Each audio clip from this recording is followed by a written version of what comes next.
O governo tá aí? Não, né? Tá. Primeira posição. E Paulo e Carlos. Ok. Segundo governo. Ordem, Caio e Caio. Caio. Segunda posição. O William também tá aqui no Eliseu.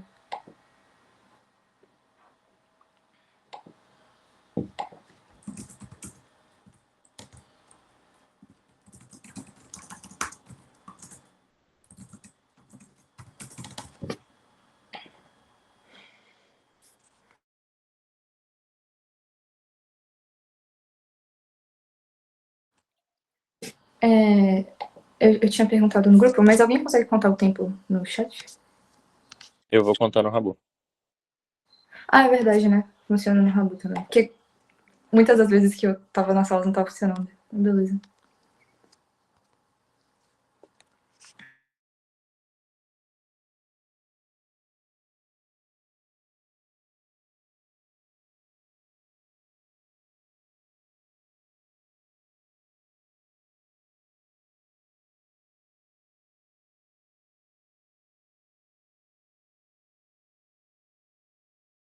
Tá, primeiro governo chegou inteiro, né?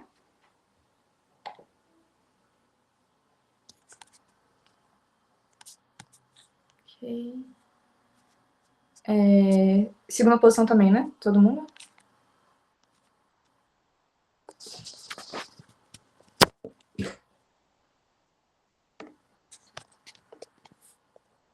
Tá, então acho que a gente pode iniciar, né?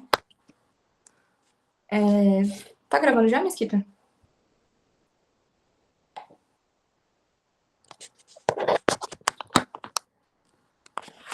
Vocês estão me ouvindo? Te ouvimos. Mas aqui falou que tá gravando já. Ah, tá. Beleza. Ok. Então, muito bom dia a todos. Essa é a pré-final do quarto Hub Open. Meu nome é Ana Clara Verli, eu sou vice-presidente do Senatos e vou ser a tia desse debate.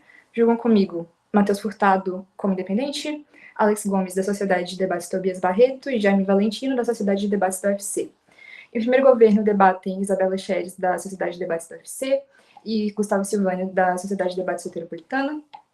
Em primeira oposição, temos Carlos Kim e Paulo Rodrigues, da Sociedade de Debates da UFC. Em segundo governo, nós temos Kainan Rinaldi e Caio Miranda, da Sociedade de Debates da UFSC. Em segunda oposição, nós temos William Souza, da Sociedade de Debates da FRJ, e Eliseu Pizarro, da Sociedade de Debates Potiguar. A moção da pré-final do Rabo Open é: esta casa, enquanto um Messias que sabe que seu tempo é curto e que seu movimento precisa sobreviver à perseguição, escolheria João em detrimento de Pedro para liderar sua igreja. O infoslide deve ficar na descrição em algum lugar, se forem publicar o vídeo.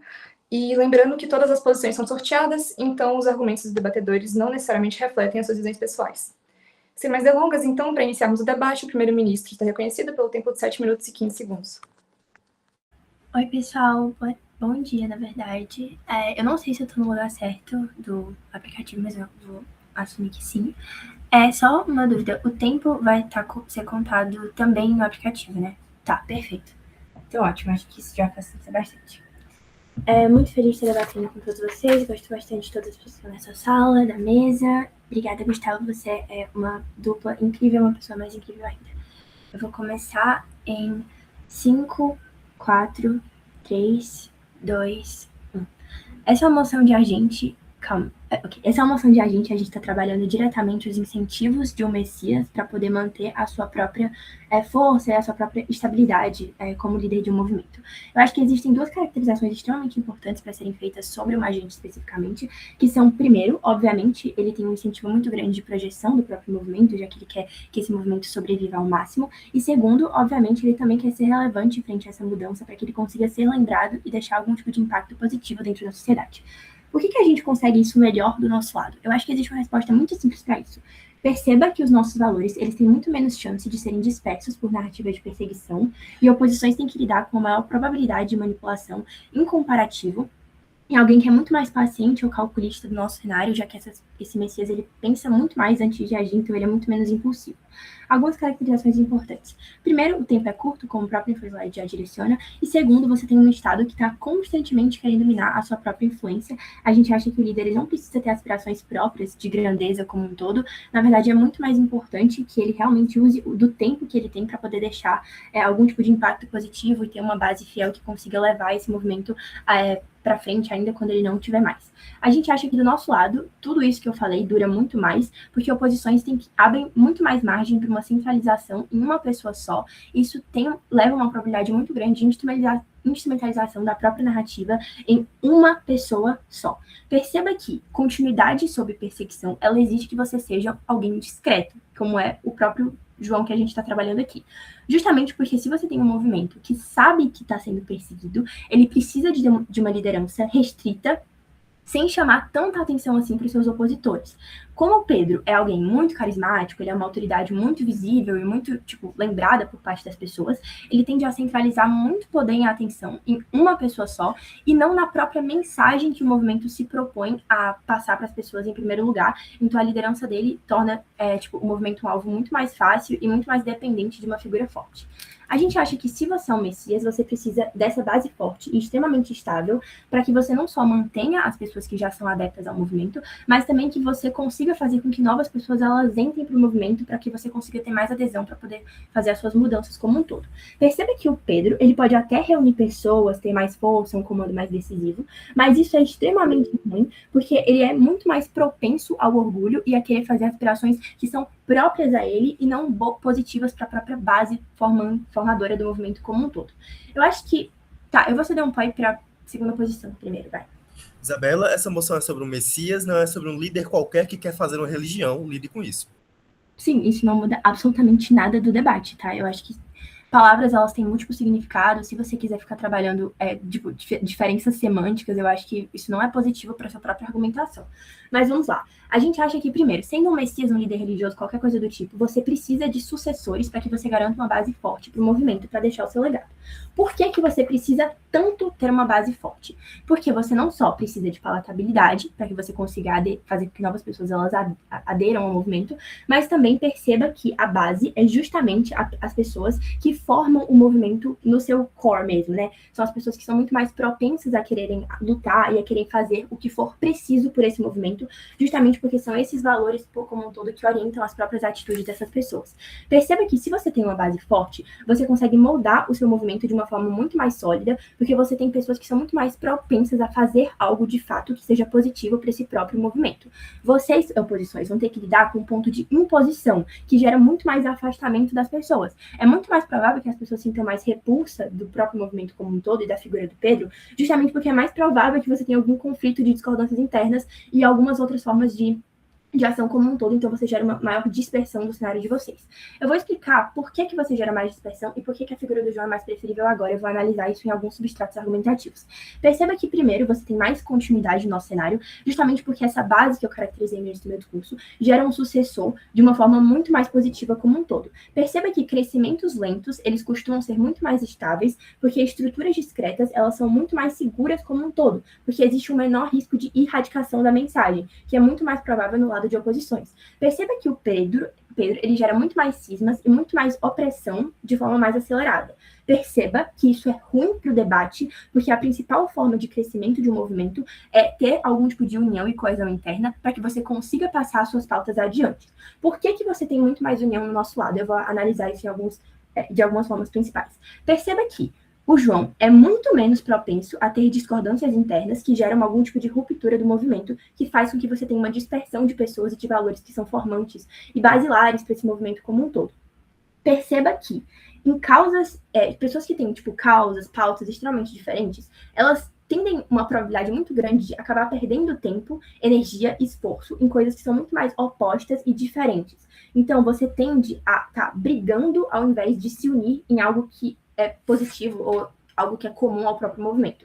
A cisão ela é ruim por dois motivos principais. Primeiro, você tem uma perda de massa crítica, já que você tem uma menor representatividade de pessoas que querem de fato lutar pela mesma coisa, pela mesma causa, porque se você tem pessoas que discordam muito entre si, já que o Pedro é mais propenso a ter esse tipo de discordância, é mais provável que você não tenha mais tanta energia concentrada em uma coisa só, então é mais difícil que você consiga fazer mudanças ou ter pautas positivas. Segundo, as pessoas elas são muito menos legitimadas a entrar no movimento quando você passa uma sensação de desordem interna que afasta possíveis seguidores. Então eu acredito que muito provavelmente oposições vão ter uma dificuldade muito grande de conseguir novas pessoas para poder realmente entrar no movimento. Eu acho que se o ponto é a continuidade, essa é a métrica mais importante do debate, eu acho que a gente já ganha nesse ponto. Vai, Kim, pode falar.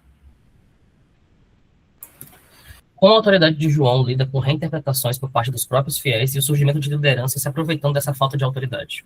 Eu acho que ele lida com isso de uma forma muito, muito positiva, porque o próprio First Slide está falando que ele tem uma base muito forte a ter instituições que são mais sólidas e discretas. Eu acho que tudo isso eu já respondi no início do meu discurso. Eu acho que do lado de vocês é muito mais provável que você tenha um radicalismo como um todo. Mas, na verdade, eu vou explicar agora por que o radicalismo das oposições acaba bifurcando os movimentos sociais. Eu tenho algumas razões para isso. Perceba que, dentro de movimentos internos, muitas vezes existem divergências substanciais quando as alas radicais elas pressionam por soluções que são muito mais radicais, enquanto as alas moderadas elas não consideram isso palatável e, portanto, elas se opõem. Perceba que alas radicais muitas vezes endossam ideologias que os membros mais moderados dos movimentos sociais simplesmente não apoiam. Então, essas posições mais radicais elas são muitas vezes altamente divisivas para as pessoas moderadas dentro dos movimentos sociais, que são as principais pessoas que, tipo, de fato vão entrar no movimento social. Novamente, muito provavelmente você adequa, tipo, consegue captar pessoas que estão meio em cima do muro para sua própria religião, já que você é um Messias. Eu acho que isso é mais provável quando você tem você passa a mensagem de que você não é tão, tipo, dividido internamente.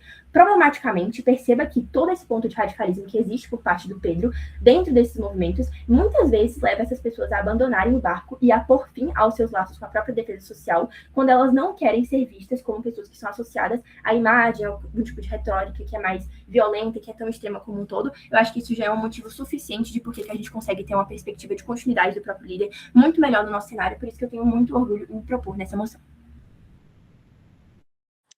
A mesa agradece o discurso, convido agora o líder de oposição.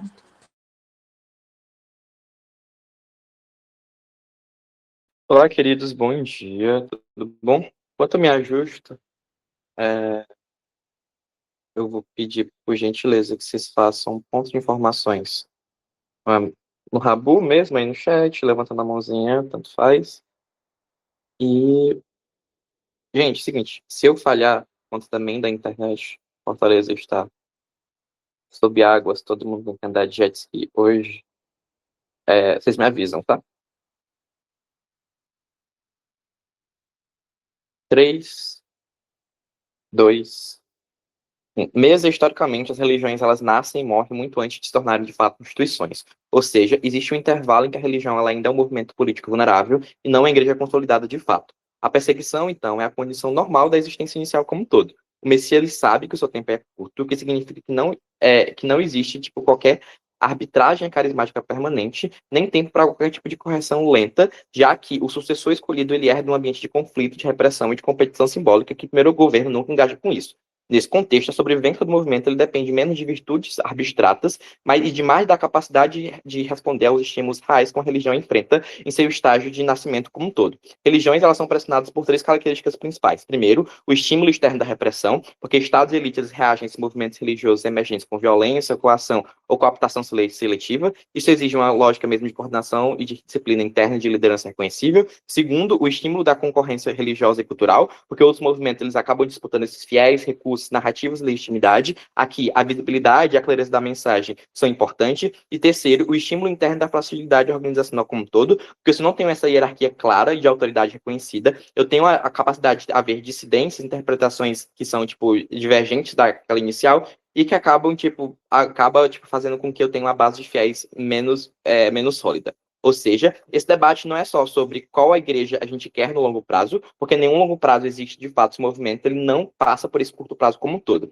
É quase como se fosse um vale da morte mesmo, né? Em que esse período em que esses movimentos, que, tipo, que eles não crescem rápido o suficiente, eles não impõem qualquer tipo de autoridade mínima ou não criam uma massa crítica que simplesmente agora desaparecem, seja pela essa lógica de repressão externa, seja pela fragmentação interna como um todo. Mas mais do que isso, a gente acredita que religiões elas respondem a incentivos muito específicos, porque os fiéis eles buscam proteção, pertencimento e clareza, as lideranças locais elas buscam esse reconhecimento e direção, mas mais do que isso, as pessoas que são externas, elas buscam qualquer tipo de sinal de força que faça com que tipo, elas acreditem que aquela religião ela é importante dentro daquele contexto. Perceba que esses estímulos, eles não são satisfeitos prioritariamente por uma governança silenciosa, de preservação cuidadosa da doutrina, mas de fato por uma autoridade visível com a narrativa unificadora, que agora de fato tem essas demonstrações públicas de coesão social. Movimento que parece frágil ou internamente difuso envia uma mensagem de que não vale o risco de adesão, especialmente quando a gente está no cenário de perseguição e governos engajam com isso.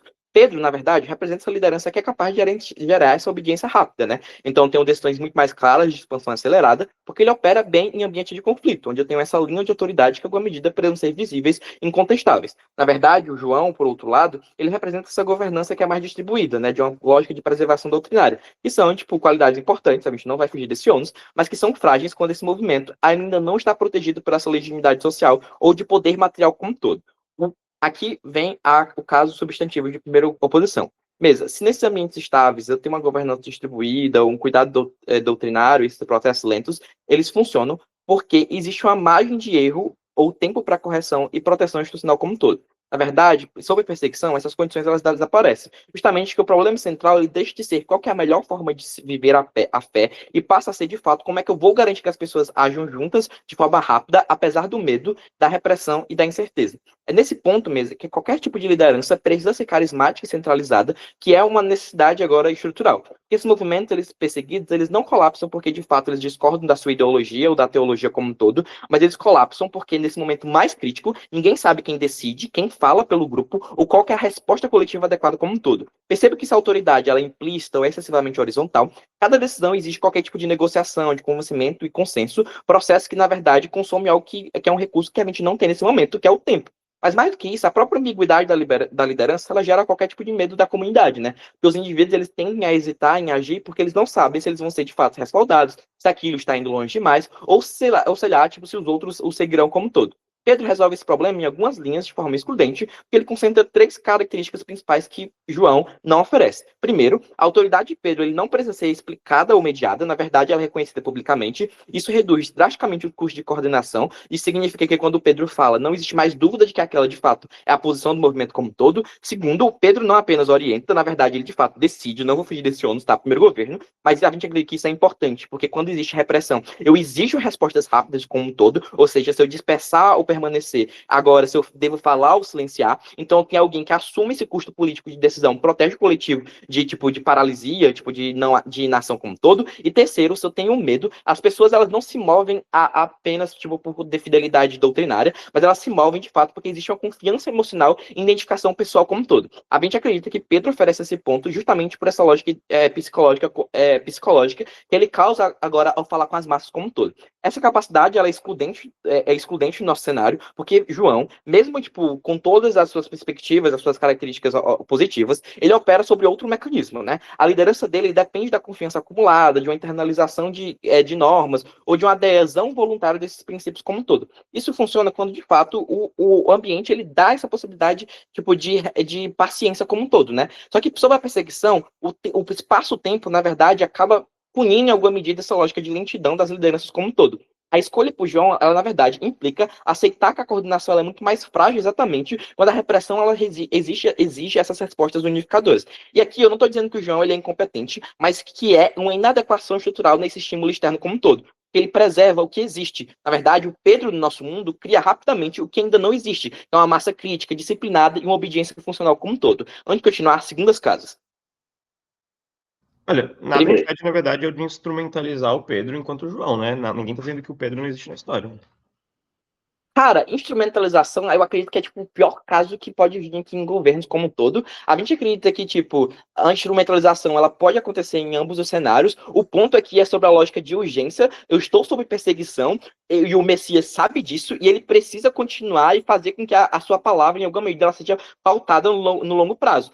Isso é o que se aplica na lógica de crescimento, né? Se ele está nesse ambiente hostis, o crescimento é uma estratégia de defesa mesmo, né? Porque os movimentos pequenos, eles são invisíveis politicamente e, por isso, eles facilmente são esmagados dentro da sociedade. Agora, se eu tenho, de fato, um movimento grande que gera algum custo de reputação ou um custo social ou político que agora para a repressão, né? Ou seja, se eu tenho mais seguidores, é muito mais difícil justificar qualquer violência aberta, porque eu tenho mais testemunha que existe, eu tenho mais rede de proteção que surge, e Pedro é quem, de fato, acelera esse processo, porque, de fato, a sua liderança é facilmente comunicável, porque ela é inspiradora. Pessoas entendem rapidamente que ele representa e quem ele segue como um todo. Se o João ele prioriza a profundidade relacional, ele aceita implicitamente um ritmo que é prejudicial sobre essa ameaça. Isso gera um efeito psicológico das pessoas sobre perseguição, porque os fiéis eles não buscam apenas sentido, mas eles buscam proteção simbólica, e é somente a figura de Pedro que oferece isso, porque ele reduz o medo individual a criar a sensação de que alguém está no controle. Muito orgulho em opor. A mesa agradece o discurso e chama agora a adjunta de governo.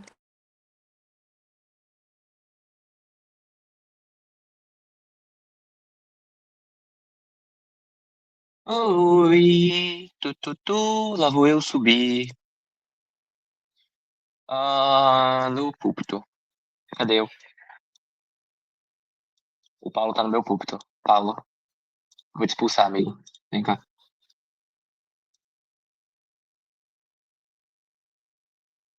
Perdão, não tô conseguindo sair. Tá tudo bem. Ai, eu não consigo entrar. Eu não consigo. Porra. Vai ser assim mesmo. Deixa eu apertar no Pogomogo. Prontinho. Eu queria que aparecesse minha mãozinha dançando. Enfim, eu tô dançando no Pogomogo. Gente, antes de mais nada, eu gostaria de fazer 2 agradecimentos breves. O primeiro é a Isabela, amiga. Foi extremamente divertido duplar contigo nesse campeonato. Foi uma experiência que eu adorei, de verdade. Muito obrigado por aceitar esse convite. E eu também gostaria de agradecer a organização do campeonato. E eu acho que aqui vale a pena citar nominalmente os envolvidos na organização, porque eu tenho certeza que foi um trabalho enorme fazer esse campeonato. Ele foi pequeno, mas ele foi super aconchegante, super divertido de debater, e foi uma experiência muito legal. Então, a equipe de Convenor, Eliseu e Sofia, Alciei, Nina, Romeu e Furtado, especialmente o Furtado, eu acho que, todo espaço que você clica tem o nome dele, eu acho que ele construiu essa porra toda, deve estar dando um trabalho desgraçado. Então, obrigado pelo esforço de fazer um ambiente legal pra gente. A Ana Lu e ao Thiago, que não teve post, mas enfim, o Thiago. E ao Mesquita e a Lely, da equipe TEB também. Muito obrigado por proporcionar esse ambiente super confortável e super ótimo. Foi uma experiência muito legal. Agradeço a todos vocês. Dito isso, eu vou iniciar o meu discurso. Deixa eu só...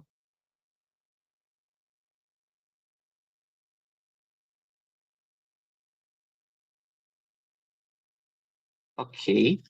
5, 4, 3, 2, 1. Existem 2 recortes analíticos que precisam ser feitos. O primeiro, o movimento tentando sobreviver à perseguição. Isso significa que seus líderes e membros estão sendo vigiados e perseguidos, que existe um esforço ativo para localizar e neutralizar vocês.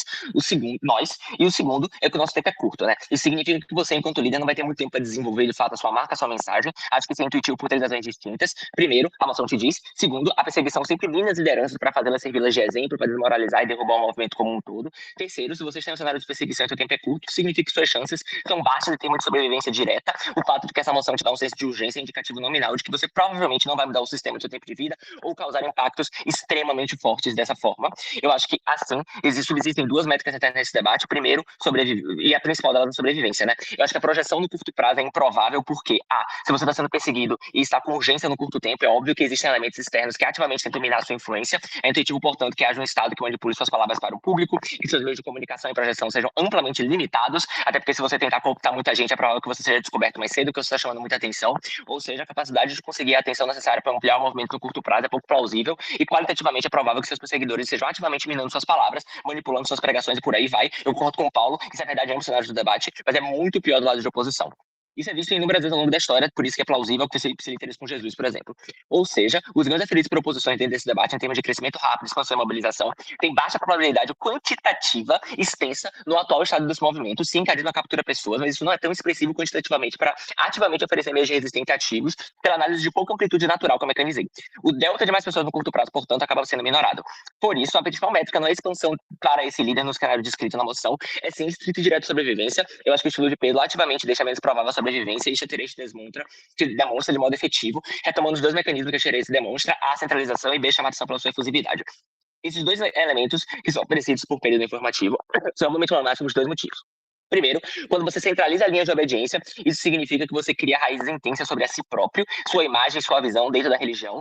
Acho que o próprio indicativo de que o orgulho, que está no arquétipo de Pedro, acaba sendo um centralizador mais efetivo da sua imagem, indica que o movimento que você está construindo é um movimento que está sendo mais amparado na sua visão em si, no seu imagético.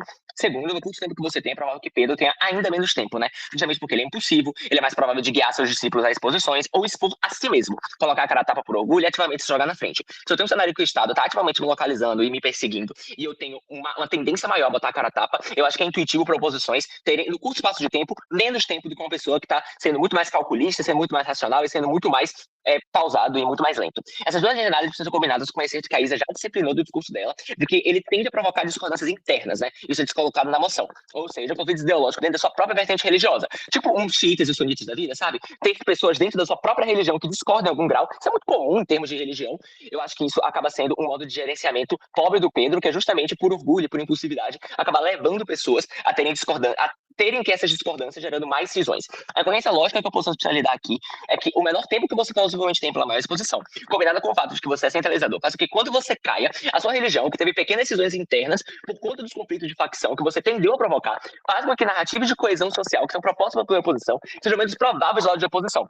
Movimentos em seu nascimento necessariamente precisam dessa coesão, precisam de que as pessoas ativamente continuem acreditando em uma fé centralizadora para conseguir cooperar o máximo possível umas com as outras. Eu acho que o movimento tem quantitativamente menos gente seguindo uma mesma vertente e seguindo mais vertentes, justamente porque é mais plausível que as pessoas se disseminem, especialmente quando a imagem do Pedro cai, quando o líder cai, e eu te provei que isso tem um prazo menor, né? Quando o Pedro cai, pronto, o líder carismático centralizador, assim, uma religião que não está totalmente unida, porque você deixou conflitos internos de ideologia e facção, faz com que seja muito mais provável que sua ideologia seja dissolvida e o movimento ativamente não dure. Eu discordo de Paulo. Eu não acho que você precisa de uma figura extensivamente centralizadora para sobreviver inicialmente. Eu acho que você precisa, de coordenação efetiva. Eu já provei porque que Paulo... Enfim, eu tenho mais coordenação efetiva. Eu acho que quando você é mais ponderativo, quando você tenta negociar mais coisas e quando você tenta manter o movimento unido em detrimento de, por meio de provocação e imposição de linhas de obediência, que muitas vezes, justamente porque você tem um ego centralizador, eu gosto que as pessoas continuem acreditando no Pedro, tá? Mas como você como você tem tendências egomaníacas e como tem um Estado ao seu redor que ativamente está tentando dissuadir suas palavras, eu acho que o ponto de instrumentalização, o Paulo tenta dizer que não é muito bom para tentar espantalhar esse ponto, mas na verdade é um ônus significativo e expressivo de oposições. As palavras do Paulo, justamente por ele ser mais egomaníaco e por ele se expor mais, é algo que é muito mais plausível de ser instrumentalizado e colocado e extensionado, tanto por um Estado que está perseguindo essa pessoa, quanto dentro do próprio movimento, como já foi dito, essa pessoa, ela tende a gerar discordâncias internas maiores, ou seja, os subgrupos que acabam se formando minimamente dentro dessa religião podem e têm muito mais probabilidade ativa de centralizar a religião que o Pedro coloca em meio do seu ego e não em meio da sua fé. É isso que gera pequenas cisões internas. O meu cara, ele, pela coordenação efetiva que ele tenta ter, pela racionalidade, por levar isso mais lentamente, forma uma base muito mais sólida. É isso que a Xerez fala, e é dessa forma que nós provamos que no longo prazo a coordenação efetiva gera. Então, se eu não tenho um líder carismático, eu tenho a fé a seguir, eu tenho minha religião, que é inspirada nos meus compositores, eu tenho uma coordenação, um senso de comunidade efetiva, porque a minha comunidade é mais ampla, é mais negociável entre si, e a imagem do Paulo, ela também é forte, também é um líder relevante. E é por isso que construções lentas acabam sendo mais plausíveis no longo prazo, justamente porque produzem essa instituição que não depende desse estímulo artificial, de uma coerção ou de um personalismo para continuar existindo, depende sim da fé dos membros uns e nos outros, da comunidade que é formada. Eu te provo que o meu cara decide essa comunidade de maneira muito mais eficiente, especialmente no comparativo com oposições. Antes de prosseguir nesse ponto, eu gostaria de um da baixa. Silvane, quando você se coloca como um líder excessivo e etc, carismático, você também atrai mais responsabilidade para si. Você concorda com isso? Cara, eu acho que atrair mais responsabilidade. Não concordo necessariamente. Eu acho que quando você se coloca em um ponto de tentar gerenciar as coisas de maneira mais lenta e gradativa, você ainda pode acumular extremas tarefas e várias funções dentro do próprio movimento como um todo. Eu acho que o meu cara, acho que é João, né? Também tem uma tendência a acumular funções e também tem uma tendência a tentar coordenar da maneira mais eficiente possível. Se o Pedro acumula mais responsabilidades, no sentido que eu falei anteriormente, de você acabar centralizando o movimento dentro do seu ego. Eu acho que você centraliza o movimento dentro do seu ego, e gerando dissonâncias internas. Quando você cai, sua religião tem muito menos projeção, no médio prazo mesmo, nem no longo, porque eu já provei que o Pedro tem menos tempo. Ou seja, é uma religião nascente, que tem uma tendência a dissolver. Eu acho que você tem muito menos probabilidade de conseguir sobreviver no longo prazo, a partir da incorrência lógica que eu tentei programar. Assim, sim, eu existo enquanto líder. Sim, eu existo enquanto uma pessoa forte que tá ali. Eu só acho que a base que eu tô conseguindo formar é muito mais eficiente em conseguir fazer a projeção do que ter um líder. Ok, eu tenho mais norte a seguir no cenário de oposições. Eu acho que quando esse norte cai, o movimento morre. E o principal incentivo desse Messias é necessariamente que o seu movimento se pertraia, porque você sente que você é o aspira daquela religião e você quer que ela sobreviva nos seus moldes. Orgulho. A mesa agradece o discurso e chama agora a adjunta de oposição.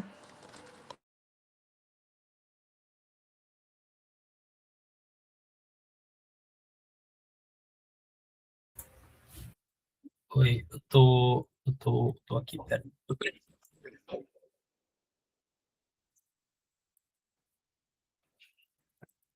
Ok. Só o ir pro Silvani sair. Vai dar certo. Meu Deus, desculpa. Eu fui pegar uma água e esqueci da vida. Peraí. Eu Tá continuo tudo dançando bem. pogo. Tá Peraí, tudo bem. Ai, desculpa.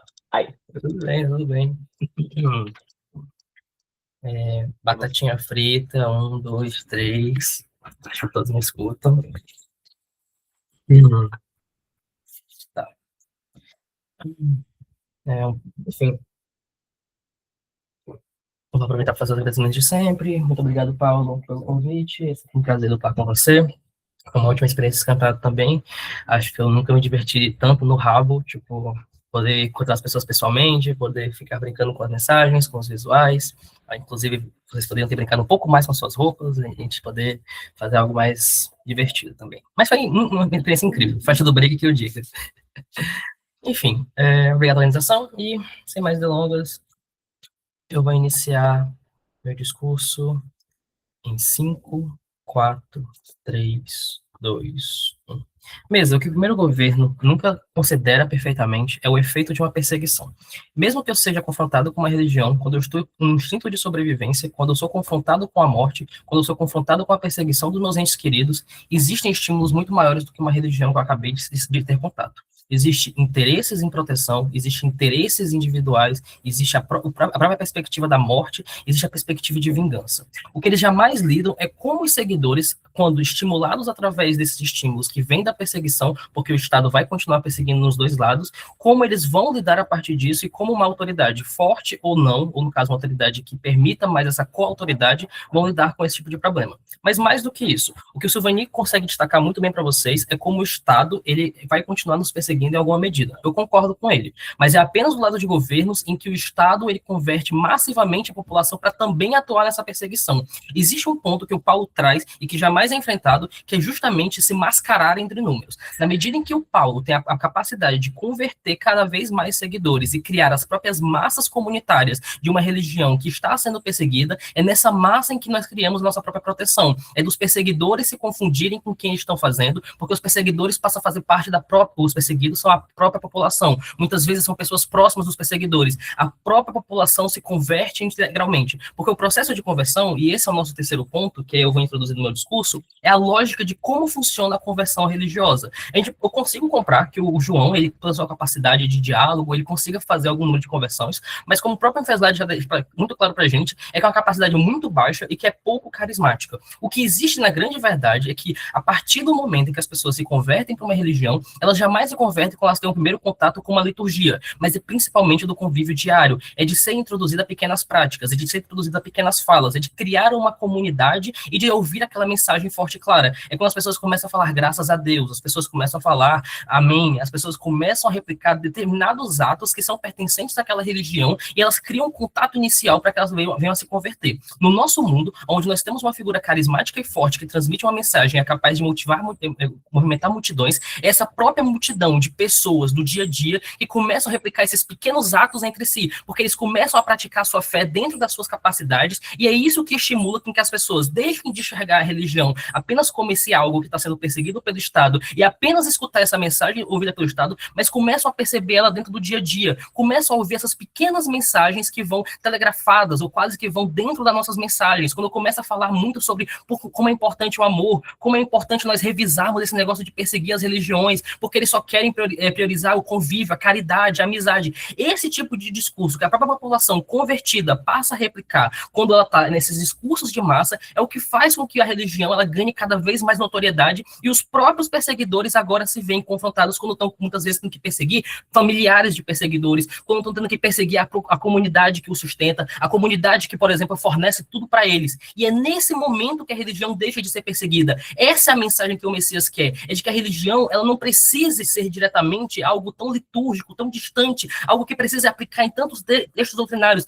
Existem valores claros, uma moral muito forte que eu quero deixar, uma mensagem que se propaga no dia a dia. E é isso que o Paulo consegue, que ele consegue criar essa primeira chama inicial que continua se propagando entre a população, coisa que João jamais faz, porque pelo próprio discurso deles é muito uma lógica de lentos e estáveis, de ficar escondido, de tentar ocultar-se, de se basear nessa base de estudos. Mas o que eles jamais enfrentam é que a perseguição vai continuar e a população vai continuar ouvindo esse discurso sem que tenha uma contra-resposta no dia a dia. Eles só vão ouvir quando talvez João se aproxime deles ou algum de seus seguidores. E não, por exemplo, quando ele está indo fazer uma compra e ele começa a escutar indiretamente sobre aquele tipo de assunto. A perseguição para João, ele tem que se esconder e jamais pode revelar por que ele está se escondendo. Pedro, por outro lado, tem seus seguidores com que ele pode se apegar. É o samaritano que, por exemplo, o abriga. É justamente a lógica do dia a dia de como as pessoas passam a se proteger umas às outras, porque todos são parte dessa perseguição. É como eles superam esse estímulo, esse medo de serem perseguidos, justamente porque eles foram pegos por esse discurso carismático, e não por um discurso que muitas vezes jamais o alcança no dia a dia, ou que jamais vem no contato. Eu consigo conceder que o discurso de João, ele tem a capacidade de criar fortes instituições, mas eu jamais consigo conceder que isso funcione em um contexto de perseguição, onde o Estado, como eles mesmos descrevem, opera uma máquina que tenta me perseguir diariamente. O que eu também trago como pó para o primeiro governo, que eles jamais enfrentam, é como essa falta de autoridade cria margem para poder enfrentar os estímulos da perseguição. E isso eu falo quando eu disse no início do discurso, o interesse de próprios seguidores. Nada impede que os seguidores convertidos façam interpretações distintas, que eles, por exemplo, quando confrontados com a morte de seguidores próprios, não tenham o desejo de vingança, não fiquem pasmos quando, por exemplo, João cruzar os braços e não tomar as atitudes que eles esperavam. A coautoridade nesse momento falha, porque agora, como não tem uma liderança direta, eu também cito margem para poder tomar minhas próprias decisões. Então é por isso que o próprio Infesade já deixa claro como ele pode ser facilmente ofuscado frente a lideranças mais barulhentas, mas eu digo mais, lideranças mais revoltadas com a própria perseguição. Por outro lado, Pedro, como o nosso próprio discurso mostra, por ter uma autoridade central forte, uma autoridade carismática, ele está disposto a comprar dissidências com aqueles que discordarem disso em prol de manter a proteção do grupo comunitário. Existe uma mensagem forte, uma religião que está sendo transmitida e que exige de líderes fortes em tempos difíceis para que ela consiga se sustentar ao longo do tempo. Esse é mais do que o interesse do agente, já que ele precisa, antes de tudo, priorizar a mensagem mais clara que seja do amor, seja do convívio, frente a esse alvo de perseguição, frente a esse momento único no tempo. E Pedro é quem tem a capacidade de criar essa continuidade, ainda que com alguma dissidência. Pode, para quem tiver.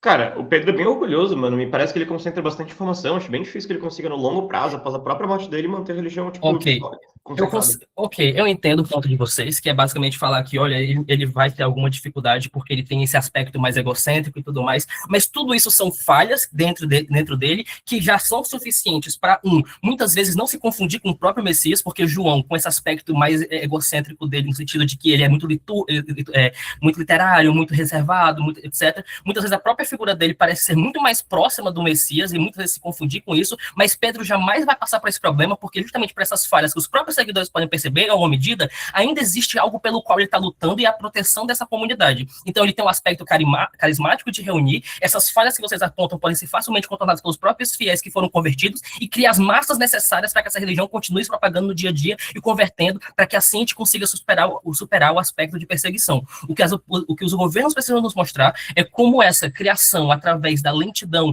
do esconderijo, de quando a própria população também faz parte da perseguição, é melhor do que quando a gente cria um cenário onde a comunidade, através dos números, através do contato diário, através dessa liderança forte que nos protege e que nos defende, vai fazer com que essa legião continue. Muito orgulho, meu povo. A mesa agradece o discurso e chama agora a extensão de governo. Calma, deixa eu caminhar até meu lugar.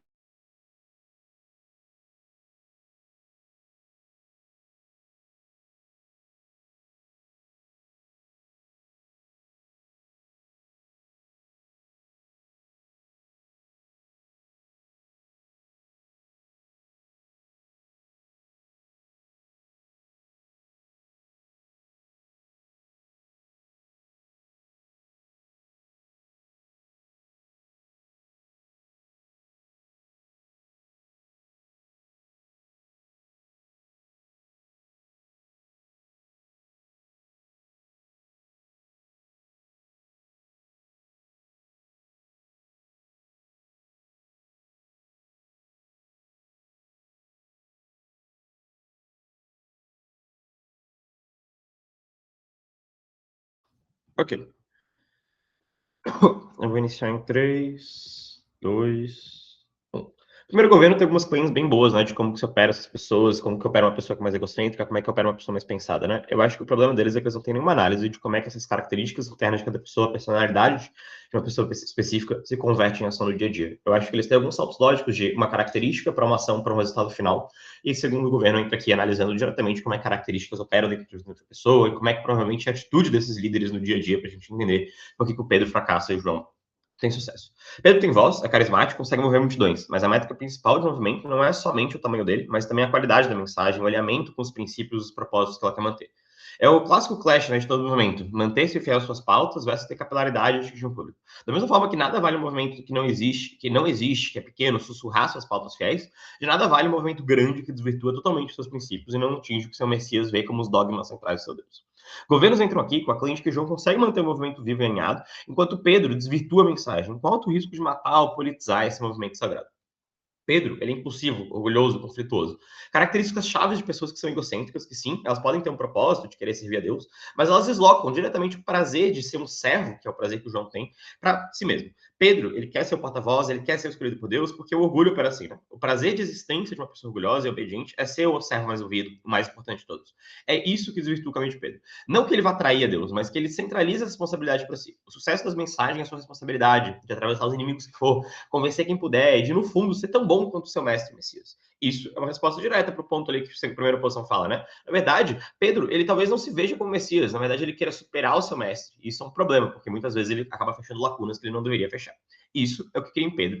Um viés de sucesso incondicional está atrelado não necessariamente à qualidade da mensagem que ele transpassa, mas sim de que as suas qualidades de líderes são capazes de tornar o legado de Deus o maior legado da história. Isso não garante sucesso e nem mesmo que a mensagem, que a sua mensagem seja perfeita. Sobre a qualidade da mensagem, Pedro concentra um orgulho e um impulso em si. Quando ele ouve as mensagens do Messias, ele rapidamente acredita que está pronto para transmitir. Isso é uma característica chave de todo mundo orgulhoso, que acredita ser bom e quer ser especial. Ele não ouve toda aquela mensagem, medita sobre ela, entende os princípios, essa filosofia, o que pode ou não ser volátil ao longo do tempo, o que é negociável, o que deve ser o culto de perseguição e etc. A impulsividade de Pedro é um símbolo de um bom soldado, que pode facilmente transmitir, mas não de alguém que pode liderar, ponderar e calcular. Pedro é muito mais suscetível a centralizar em si as informações sobre o que é correto ou não quando o Messias for. Ser o dono da verdade, ter orgulho de ser aquele porta-voz. Ele que é consultado quando tiverem dúvidas sobre os dogmas, ele que decide como as igrejas crescem e se formam pelo mundo, ele toma as decisões porque o seu orgulho segura o poder para si. Isso é o que se parece no InfoSlide quando eu falo sobre mais conflitos, né? Me parece que se pessoas discordam de Pedro, ele tem uma tendência muito maior a acreditar que não, né? Que é ele que está certo, que é ele que é o porta-voz e ele que é o dono da verdade, porque ele sente um orgulho de toda a informação que ele passa, ele sente um orgulho de si próprio de querer transmitir. Isso é o que gera esses tormentos ao longo do tempo.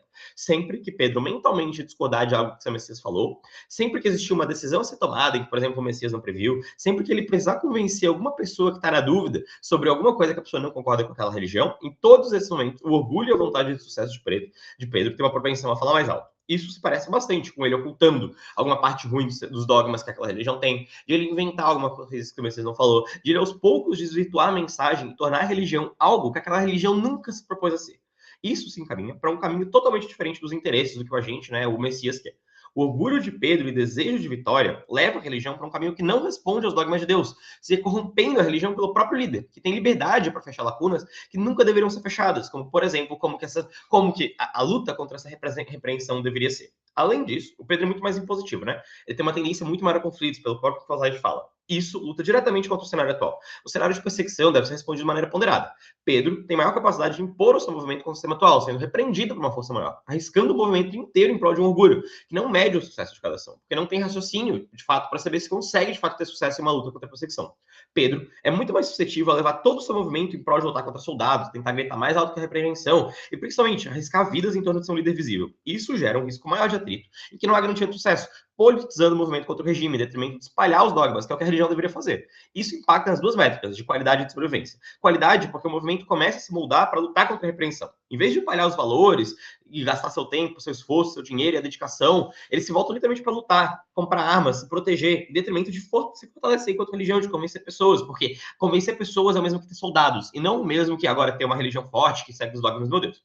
Mesmo em um ambiente de sucesso, em que eu consigo ir à luta contra a repreensão, o movimento se tornou um movimento de característica de oposição regimental, em vez de um dogma que coexiste, por exemplo, dos demais. Isso ganha um caráter político que desvirtua os ideais do Messias e a expansão dos princípios da religião, tornando qualitativamente a religião mais fraca perante os interesses de Deus, porque ela convive com mais conflitos, mais valores criados de forma artificial, mais inversão da lógica de repreensão, onde para eu existir, agora eu preciso repreender quem me repreende antes.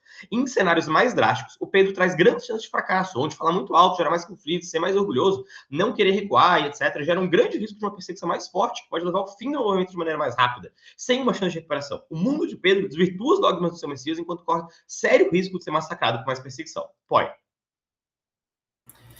Nos dois mundos, os fiéis são capazes de questionar a mensagem e reinterpretar. Por que então priorizar uma abordagem que pode resultar na morte da religião, ao invés da sobrevivência da mensagem principal? Pô, cara, o João ele não tem ego, ele é muito mais paciente, ele é muito mais calmo, ele é muito mais ponderativo, etc. É muito mais provável que ele converse com as pessoas sobre as coisas, que ele tente convencer as pessoas de forma mais lenta, mais persuasiva, sem necessariamente ter um carisma que ele pode impor o que ele quiser, as pessoas acreditarem, porque, tipo, ele pode mentir, que nem o Pedro faz. É muito mais provável que o João, tipo, tenha núcleos centrais dentro da religião dele, onde mesmo a própria religião possa decidir como é que se faz essas expansões, que é o próprio conceito de criação de instituições, né? Instituições é justamente essa descentralização um pouco do líder e deixar com que a gente tenha coisas que duram muito mais tempo. Por exemplo, se o Pedro morre, me parece muito com que ele tem tanto orgulho que ele não tem nem capacidade de transmitir esse conhecimento para frente, fazer com que essas coisas perdurem. Talvez até no mundo de vocês ele ganhe essa luta contra a religião, contra a repreensão, e ele acaba ficando no poder por, sei lá, mais 50 anos, mas me parece muito mais que no mundo de vocês, essas coisas simplesmente acabam quando ele morre, porque não tem capacidade da religião continuar para o futuro.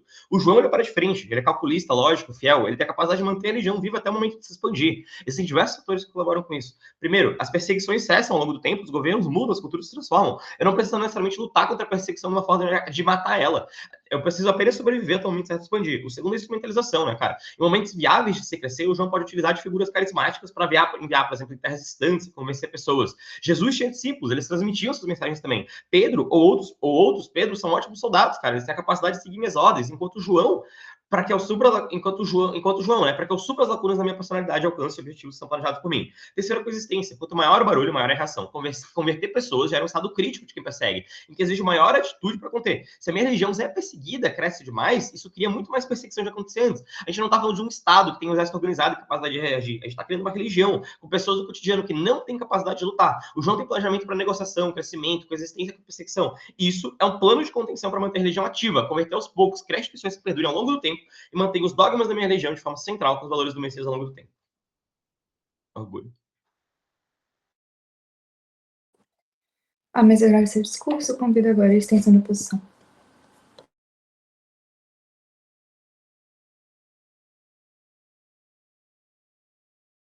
Olá, gente. Bom dia. Prazer estar aqui com todo mundo. Obrigado pela presença. William, desculpa te interromper, cara. Você tem que estar no jogo. Eu tenho que estar no jogo? Tem. Peraí. Olha, eu provavelmente vai desconectar no meio, então assim, porque Tem a problema. página recarrega. Mas deixa eu entrar aqui. Tá, alguém aceita? Entrei. Obrigado. Para eu ficar no púlpito, né? Tá, deixa eu entrar aqui.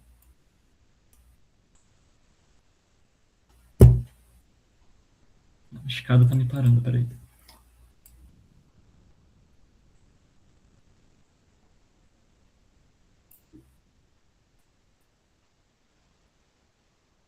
Tá. aqui tá bom, né?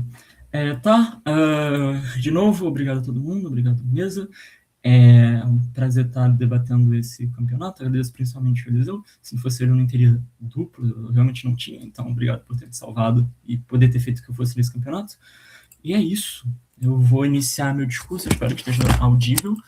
Eu vou iniciar meu discurso em 3, 2, 1 mês. Eu acho que tanto o G quanto o A tem diversos problemas aqui no debate. Primeiro, em relação ao eles têm anos diretos provar duas coisas principais que eles não provam. Primeiro, é como a visibilidade para a sobrevivência do movimento. Me parece que o único argumento é se mostrar e se mostrar somente. Isso parte de uma série de saltos lógicos que necessitam ser compreendidos. O segundo ponto é como as bases do movimento da doutrina se mantêm sólidas das meios de conflito faccionais. O único argumento dado é pelo adjunto, que é a vingança, sem conectar-se diretamente para a construção do movimento. Nesse sentido, falta analisar duas coisas: sobrevivência e constância. Um G erra principalmente nos interesses da gente, não em relação à caracterização que eles fazem, em relação ao interesse. Eu boto fé que, de fato, ampliar a base é boa, mas eles erram em relação ao simplificar como se fosse apenas um líder religioso, e aqui que pode fazer sentido. Não é sobre semântica, é sobre o significado em relação a ser o Messias e os interesses diretos dele. Você não pode simplificar esse interesse e falar simplesmente ampliar base como um todo. Nesse sentido, 2G acerta uma coisa: a importância da palavra. Isso é de fato importante, ignorado por altas, mas eles fazem um caso extremamente extremo e pouco plausível nesse sentido.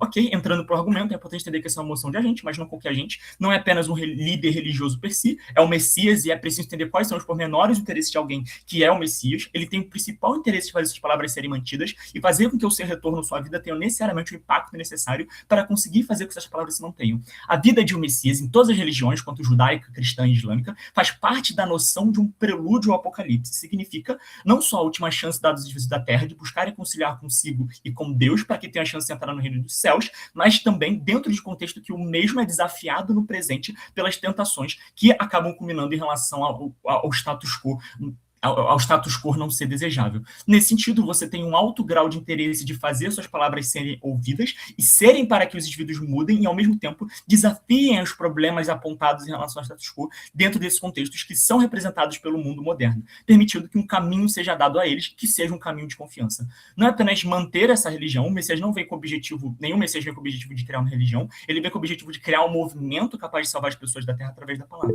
Nesse sentido, se manter isolado é a pior das maneiras de conseguir fazer o que esse objetivo seja dado, é diretamente falhar com o Messias e fazer com que apenas um pequeno grupo tenha as benesses de conseguir seguir a palavra que leve ao caminho da salvação. Um G, sim, as bases da nossa religião são personificadas em uma figura nesse sentido. Isso não é negativo per si, na verdade, isso é extremamente positivo. Partindo do pressuposto que, até porque a própria religião surge de forma personificada na nossa figura, né? Mas enfim, partindo do pressuposto que tanto João quanto Pedro são pessoas confiáveis, que detêm a sua palavra e seu dogma, escolher Pedro, escolher alguém que diretamente vai buscar brigar, lutar, guerrear para a manutenção da sua palavra, a fazendo não ser corrompida por interesses externos ou internos, que a passam a ser corrompidas visando apenas ampliar sua base por meio de conciliação. Isso é muito importante, eu ter uma figura simbólica forte nesse surgimento desse movimento de salvação. Você tem as bases das religiões sendo construídas uma figura que mantém minha palavra, eu mantenho no longo prazo a própria inspiração que futuros líderes na minha religião terão. Todos eles se inspiram nas bases do movimento que eu criei e que Pedro buscou manter através dessa manutenção. Cada conflito, cada embate são lendas, são histórias, são mitos fundadores que preservam a própria memória histórica religiosa, que fazem o movimento ser denso, consolidado e incapaz de ser modificado ou desmembrado por interesses alheios no longo prazo, provando que sim, essa religião se mantém a sua palavra no longo prazo de forma unida. Grupos divergentes sempre ocorrem em todas as religiões. A questão é como eu consigo manter as bases desse movimento sólido, e eu só consigo fazer isso quando tenho uma figura clara de autoridade para seguir, para que todas as pessoas do movimento sigam em relação a essa palavra. Pedro não é apenas imbatível, ele é confiança, ele é garantia de alguém que eu posso confiar e seguir, pois ele cria a confiança e a seguridade nessa instituição, nesse movimento, que permite com que o próprio cargo com o qual ele possui, que é o de líder religioso, seja carregado de autoridade para os futuros membros e futuros líderes que vão adquiri-lo. O cargo de Papa não se tornou forte por meio da conversa da conciliação, ele se tornou forte por meio do embate às instituições corrompidas que o próprio São Pedro combateu quando ergueu a igreja cristã. Ele nunca se mostrou fraco ou isolado, mas combativo. E se um G me cede que esse movimento é grande, eu tenho ainda mais incentivo para buscar mostrar ser ativo. Não é sobre personificação. A figura máxima da religião ainda vai ser você, e as bases da doutrina ainda vão ser suas, assim como Jesus se mantém como uma figura central do cristianismo, mesmo com a igreja católica. Pois a religião ainda nasce de você, e a sua palavra, mantida e guiada por Pedro, as faz ser mantidas. Sim, ele é orgulhoso, e sim, ele quer buscar ser tão bom quanto seu mestre. E isso é essencial para que ele busque como referência a própria figura do seu Messias. 2G faz um caso extremo, assume diversos ônus não provados e não prova os argumentos que traz. Ser orgulhoso não significa ser pagão ou buscar superar a própria figura religiosa. A própria Bíblia cita diversos líderes religiosos como orgulhosos, como o próprio Pedro, que literalmente entrou em combate para proteger Jesus, por exemplo. E esse é o ponto principal. O orgulho não é sinônimo de ambição. O orgulho é sobre ver nas suas palavras, que foram dadas pelo homem que viveu anos com você sendo perseguido, sendo preservadas. É ter interesse máximo para que essas palavras sejam mantidas no caráter orgulhoso, para que você embata para mantê-las. Por exemplo, o próprio Dalai Lama não tem autoridade por ser pacífico. Ele nasce de séculos de conflitos e embates contra uigures, chineses e mongóis e as próprias facções internas. Portanto, a autoridade, um cargo e, consequentemente, a confiança na palavra deixe, bem, somente através do combate que demonstre a autoridade em relação a essa figura e a esse próprio cargo. Kainan. Cara, me parece que você tem um problema que você analisa completamente como se ele fosse uma pessoa que sempre fosse seguir os dogmas, né? Se todo Não, você tá analisando essa, não, você tá analisando essa figura como se fosse um puta de um filho da puta. Eu posso simplesmente dizer que o João é um puta de um preguiçoso que nunca vai fazer nada e aí a mesa vai comprar. Tipo, não, eu acho que você tem que assumir um debate mais justo aqui. Ambos seguem a palavra, ambos têm confiança em relação a ele, ambos lutaram anos em relação a sendo perseguidos e ambos administram a igreja de uma determinada forma com base nas suas características. Você não pode assumir que ele é um filho da puta que vai fazer as coisas por próprio interesse, porque, como eu falei, orgulho não é sinônimo de ambição. Quando eu tenho uma figura como o João, eu tenho alguém que, sim, é impessoal, ele retira a religião da própria figura, visando conciliar entre diferentes grupos religiosos dentro dessa religião. Isso é um problema, pois mesmo que eu ceda que se faz a religião manter esses grupos em algum nível, o que só abre portas é para a apropriação dessa religião desses grupos alheios, fazendo que ela, mesmo que ela seja capaz de ser desmembrada e manipulada, que a mesma seja capaz de ser desmembrada e manipulada, perdendo o próprio sentido que ela deveria ser. Ou seja, o governo me fala aqui que não só esse grupo ele tem que se manter isolado, como mesmo essa conciliação não vai resultar em nada, porque esse grupo ainda vai se manter isolado de qualquer maneira. Então essa busca por passividade é inútil, porque nem só a base você está conseguindo ampliar nesse sentido, e nem as palavras você está conseguindo ser mantidos. É por isso que eles perdem tanto no sentido qualitativo quanto no sentido quantitativo. Ser combatível não é apenas sobre ser visível, é ser capaz de utilizar a perseguição que é feita contra você como combustível de ampliação da moral da sua religião e da própria base doutrinária da mesma. Cada uma prisão, cada uma morte, cada uma tortura significa o quíntuplo de novos fiéis cooptados. A narrativa de perseguição serve justamente para mostrar a força da religião e o combustível para ela se manter. É mostrar sentido para as pessoas que essa luta tem e mostrar o caráter em relação ao que ela tem dentro da realidade. Cada líder perseguido é um novo martir que cria um significado simbólico que dá sentido às próprias outras pessoas que veem nesses martírios e nesses símbolos o significado para buscar dentro dessa religião. É assim que eu consigo ampliar essas bases em relação a ter novos membros no longo prazo. Portanto, tanto a nível quantitativo quanto a nível qualitativo, o combate direto e a figura de Pedro é a melhor ferramenta de conseguir manter essa religião no longo prazo e, consequentemente, os próprios interesses de a gente como Messias. Muito orgulho, meu povo. A mesa agradece o discurso e chama agora o IP de governo.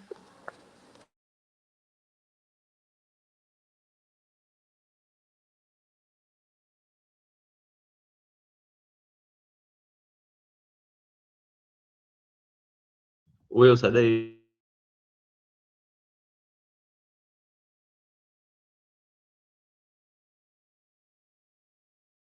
Will?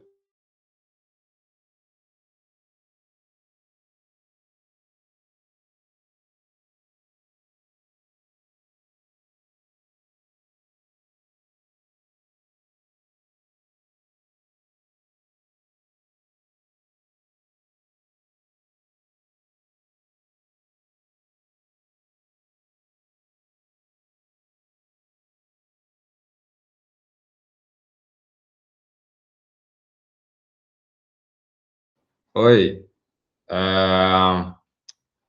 eu sou muito grato em fazer esse discurso. Primeiro, eu não sou grato ao Kainan, tô dormindo na cama dele, não tem nem travesseiro, parece um cativeiro. É do Luan.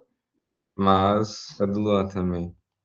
Mas eu começo meu discurso em 3, 2, 1. Para entender o discurso do Kainan, eu acho que é necessário você entender por que João é bom, por que João é tão necessário, porque propagar essa mensagem na maior qualidade possível é a questão mais necessária para esse Messias, né?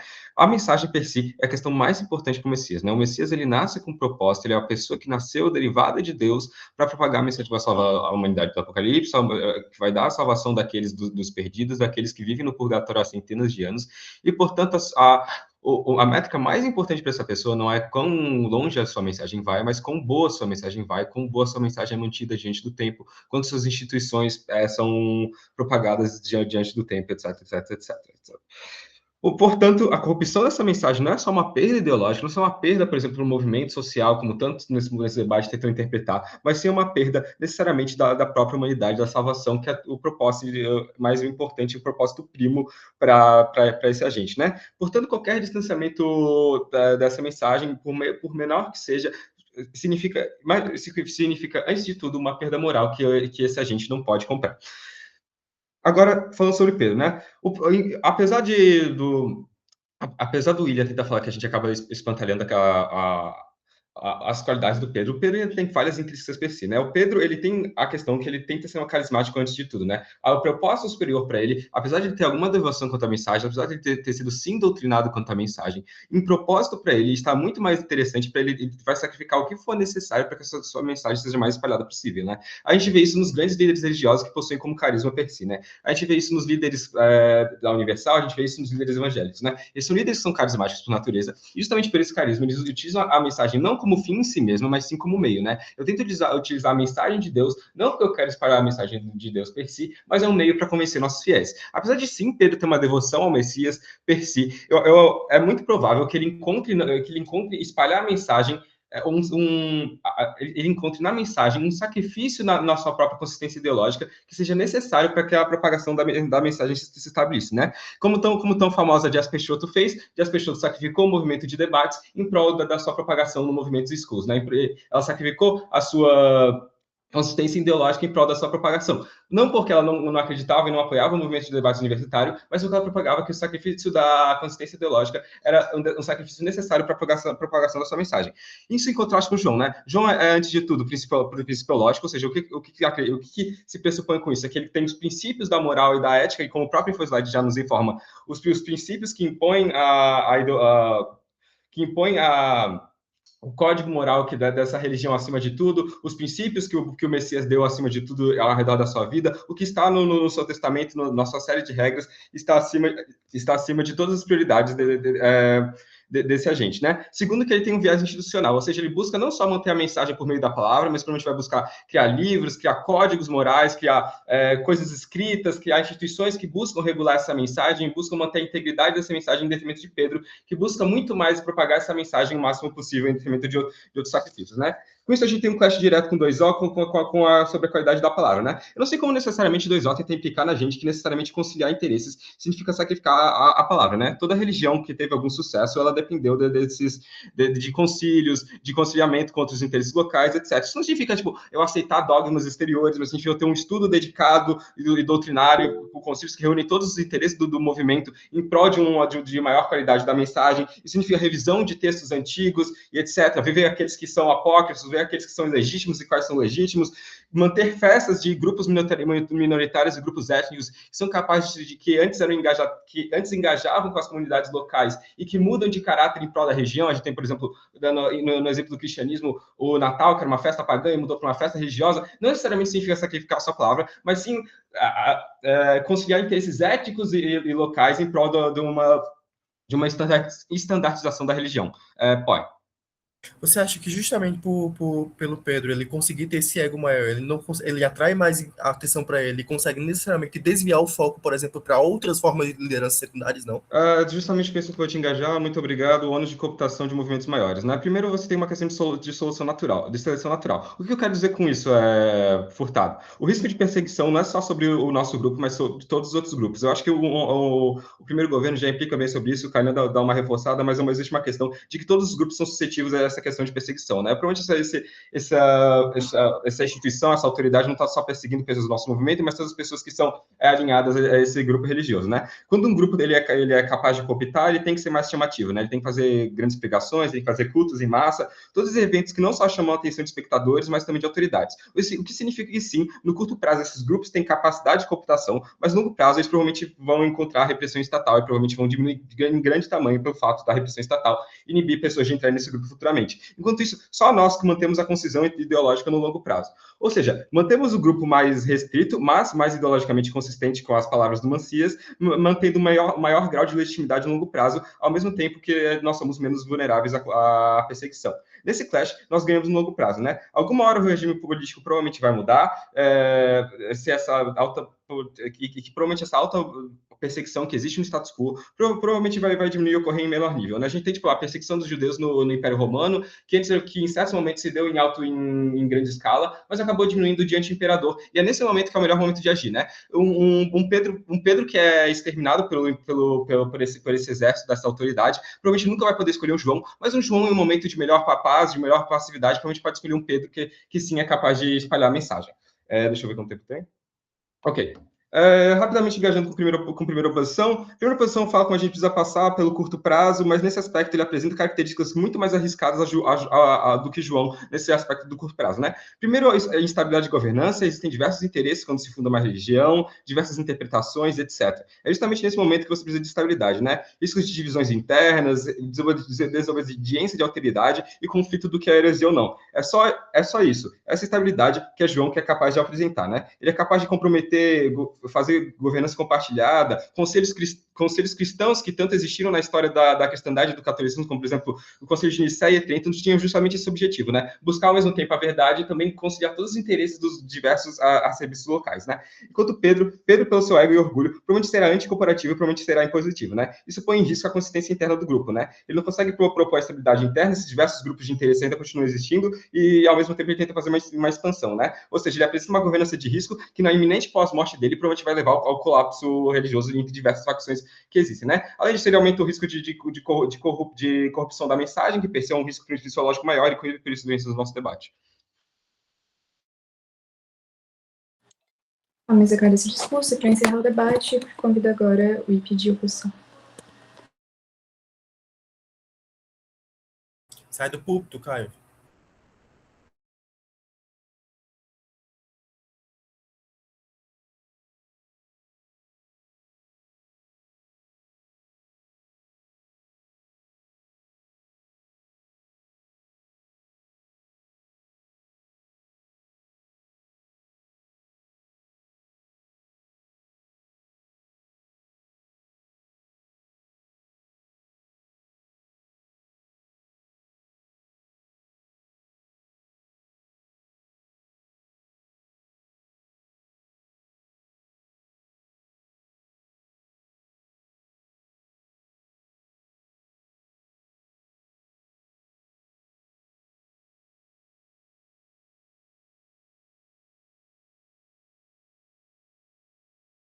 Pronto, todo mundo consegue me ouvir?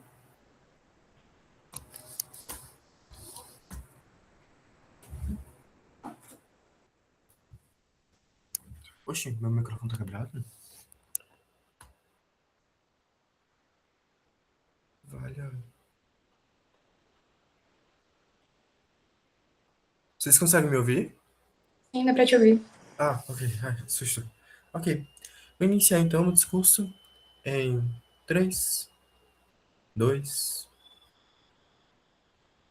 e 1. Meu trabalho aqui enquanto IP é trazer e lidar com os principais ônus que foram jogados para a gente, porque eu acho que o comparativo entre o que o William falou atende principalmente às demandas do que um Messias precisa, né? A defesa do que o primeiro governo fala, que ele joga de ônus para a gente, né? De tipo, a defesa da liderança de João parte de um pressuposto estrutural, né? Que a principal ameaça a um movimento religioso nascente é, uma corrupção doutrinária, 2, a desorganização interna, ou 3, uma falta de instituições estáveis. Essa premissa ela só é válida apenas em condições de relativa estabilidade sociopolítica, tá? Primeiro governo. No cenário específico descrito, 1, um fundador com um horizonte temporal curto, que é o Messias, e 2, uma previsão de perseguição iminente. A ameaça primária é de outra ordem, que é a aniquilação física e a dissipação social do grupo antes que ele possa sequer estabelecer uma identidade coletiva reconhecível. Como segundo a oposição resolve isso? Segundo a oposição, vai resolver isso adotando todos os ônus que foram jogados pra gente, porque diferente de primeira oposição, a gente não vai fugir fugir de ônus igual o diabo foge da cruz. Vamos lá. Como que a gente transforma a impulsividade em uma superação? Os sistemas humanos sob estresse agudo, ele tem as duas reações patológicas, tá? Primeiro, uma hiperativação caótica, ou segundo, um congelamento paralisante. Um movimento que é baseado em discípulos que acabaram de perder seu líder, ou tem uma proposição para perder seu líder carismático central, tende fortemente ao congelamento. O perfil reflexivo e paciente de João, que o primeiro governo fala, que valoriza uma confiança construída lentamente, ele é estruturalmente incapaz de quebrar esse congelamento rapidamente. Por quê? Porque a sua liderança exige um processo de consulta, ponderação de princípios e construção de consenso que consome o recurso crítico sobre percepção, que é o tempo. Como que a impulsividade de Pedro resolve isso? Ele resolve isso porque ele justamente inibe esse congelamento, né? Ele é um mecanismo de decisão que substitui a busca por uma solução ótima pela implementação imediata de uma solução satisfatória. Isso é adaptativo porque a situação não é de escolha entre alternativas claras, mas entre uma ação contra uma ameaça ambígua e difusa. A cada momento de hesitação, o grupo se torna mais vulnerável, porque medos se consolidam, rumores se espalham e membros começam a deserdar silenciosamente. Quando você age radialmente, o Pedro ele cumpre uma função operacional crítica que foi apontada em POI. Primeiro, porque ele transforma um ambiente reativo em um ambiente proativo. Em vez do grupo apenas responder a iniciativas de pesquisadores, ele cria fatos novos, o discurso público, uma mudança de local, uma animação de novos membros que forçam tanto os seguidores quanto os oponentes a reagirem às suas iniciativas. Isso gera não só um senso de inspiração, mas esse senso de inspiração que foi falado pelo Will decorre também de um senso de agência coletiva, porque cada ação usada funciona como uma sonda lançada no ambiente hostil. Ele testa os limites da tolerância das autoridades, a lealdade da população marginal e a coragem dos próprios seguidores e a eficácia de diferentes táticas de comunicação e organização. Mas eu preciso lidar com ondas de centralização carismática que o primeiro governo e o segundo governo lançou pra gente, né? Como que a gente lida com isso? Ameaças existenciais multiplicam a complexidade interna de um grupo. Cada membro tem uma avaliação diferente de risco, uma interpretação diferente da doutrina e uma rede pessoal de contatos e uma propensão variável ao sacrifício. Quando você coordena uma ação coletiva eficaz nesse cenário, é um problema de complexidade extrema. O modelo que o primeiro governo fala, e o segundo governo tenta derivar também, distribuído como implicitamente proposto pelo João, aumentam essa complexidade. Por quê? Porque ele introduz a necessidade de alinhamento explícito de múltiplos agentes, negociação de interesses e resolução formal de disputas, processos que são intrinsecamente lentos e que consomem capital social, como já apontado pelo próprio InfoSlide. Como que a centralização de uma autoridade pela figura do Pedro resolve isso? Porque ele reduz reduz a própria complexidade, né, desses processos. Por quê? Porque ele substitui múltiplos centros de decisão e lealdade por um único centro. Por que isso é bom? Porque a obediência substitui o consenso como motor primário de ação. Essa simplificação ela tem um efeito de eficácia operacional. Permite justamente uma mobilização rápida, uma mudança de direção sem necessidade de consulta extensiva e uma economia de comunicação crucial para uma organização semi-clandestina, porque a gente tem que levar em consideração que a gente não foi estabelecido ainda, a gente está nascendo, a gente ainda tem um Messias e esse Messias ele vai morrer em breve. A gente não tem força ou tempo suficiente para estabelecer todas essas grandes instituições. Ok, eu aceito o ônus que essas instituições vão ser precisas, mas elas não são precisas agora, porque a gente, não tem tempo, 2, não tem estrutura, 3, não tem capital social político suficiente para manter essas estruturas a longo prazo. E como que a gente lida mas com essa centralização, ela cria um ponto de falha. Na verdade, eu apontei para o segundo governo, realiza, e o primeiro governo também, que é um negócio de responsabilização, quando você tem essa centralização, você tem uma distribuição funcional de papéis. Quando você atrai para si a atenção e a hostilidade das autoridades, seja sua visibilidade e o carisma tornam esse Pedro um alvo, né, no geral. O Pedro ele atua como um ativo sacrificial planejado. Enquanto ele ocupa esse papel, a atenção persecutória ela é desviada de outros membros chaves e de estruturas nascentes. Mais crucialmente, a própria necessidade prática de implementar suas decisões centralizadas força a emergência de uma cadeia de conâmino informal. Ou seja, para você executar uma ordem, para você executar uma ordem, um discípulo ele tem que exercer autoridade sobre outros, organizar recursos e improvisar soluções. O resultado disso é, na verdade, uma rede de lideranças secundárias que se formam organicamente a partir da pressão de implementar uma visão central, rede que essa vai ser resiliente caso o centro seja removido. Ou seja, mesmo que Pedro seja removido, morto, torturado e etc., você ainda tem justamente uma ponto de você conseguir fazer uma própria estruturação no futuro, né? Essa centralização agora não impede uma descentralização futura. Na verdade, ela cria condições de crise e prática que tornam a descentralização posterior não só possível, mas robusta, porque ela vai ser baseada em uma experiência concreta de comando. Vai, primeiro governo. Rapidinho, o ponto não é que a gente vai ser eternamente pequenos, mas sim que no curto prazo apontado pela moção, vocês são sufocados com muito maior plausibilidade. Como o movimento religioso de vocês vai se manter sem a figura desse líder? Eu já acabei de explicar isso. Acho que para você fazer um apoio, você tem que escutar o discurso da pessoa, sabe? Terceiro ponto. Como que a gente lida necessariamente com conflitos e lidações de facções em geral? A tendência de Pedro para gerar conflitos, ela, que o primeiro governo fala, ele gera uma patologia e fragmento gruppo. Na verdade, em um contexto de pressão externa máxima, o conflito interno latente, ela é mais perigoso que o conflito que é manifestado. Quando você tem uma estrutura joanina, baseada no primeiro governo, baseada em uma harmonia e um consenso, divergências profundas, elas são suprimidas em nome de uma unidade artificial. Estas divergências, quando não são respondidas e não resolvidas, elas se acumulam com uma tensão não dissipada. Sob o estresse adicional da perseguição, essa tensão é liberada de forma catastrófica e não mediada, levando a rupturas liminares e à formação de seitas complementares separadas. Ou seja, o risco de fragmentação acontece muito mais no cenário de governos do que no cenário de oposições, porque no meu cenário eu tenho uma institucionalização do conflito como parte do processo de governança. Você força desacordos à superfície, você realiza testes de estresse contínuo na própria coesão do curso. Isso gera, um esclarecimento do realinhamento e lealdade dentro do grupo. 2, permite que o líder central arbitre e resolva disputas enquanto ainda detém a autoridade e o capital social para fazê-lo. Muito orgulho em meu povo.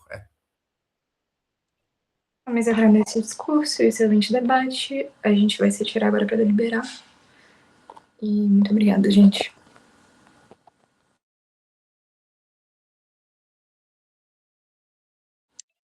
Quer dizer, na verdade, a gente vai deliberar aqui, né? Isso, a gente pode ir pra... vamos ficar aqui. Tá. Todo mundo aqui? Beleza. O Jaime tá. O Lucas